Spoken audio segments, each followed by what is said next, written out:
Myself such time as I may consume. Gentlelady is recognized.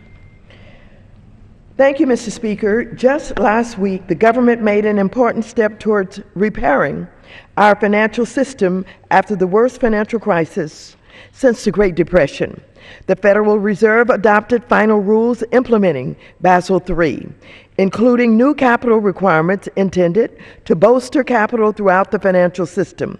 As losses mounted during the financial crisis, the woefully inadequate capital cushions at banks and other nearly brought our entire economy to a halt. I also appreciate that the bank regulators have taken a common sense approach for which I had strongly advocated related to community banks, including the treatment of residential mortgages. I applaud the banking regulators for finalizing these critical rules, which along with the other Dodd-Frank reforms will create the conditions for a robust and resilient financial sector.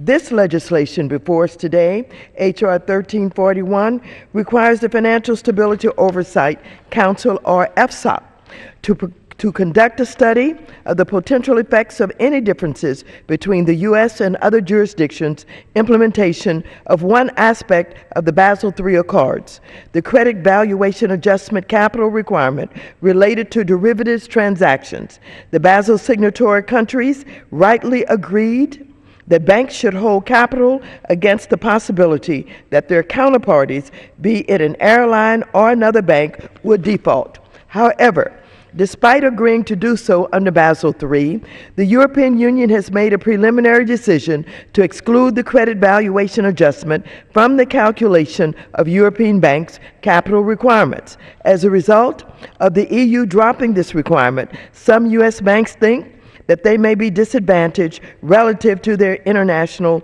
counterparts. Under the bill, the FSOC will study these and other differences between the regulators' implementation of this requirement.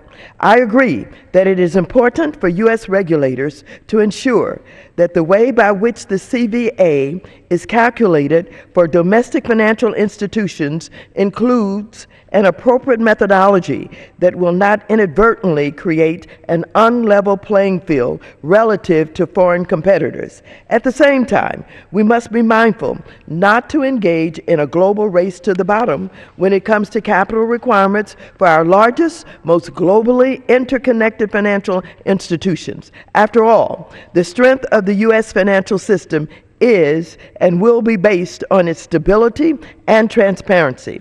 Importantly, during consideration of the bill, Ms. Beatty of Ohio added language balancing the study scope. As a result, the FSOC study will also consider the effects that failing to implement the CVA would have on the stability of U.S. financial markets in a period of market stress, as well as how the regulators are fulfilling their statutory mandate to respond to emerging threats to financial stability. With the addition of this language, the bill study now balances not just the implications for derivatives market participants of this specific capital charge, but also the effects of our economic stability. Undercapitalized derivatives exposures were one of the major drivers of the 2008 financial crisis. Market participants should hold capital against the risk of a counterparty defaulting or entering bankruptcy.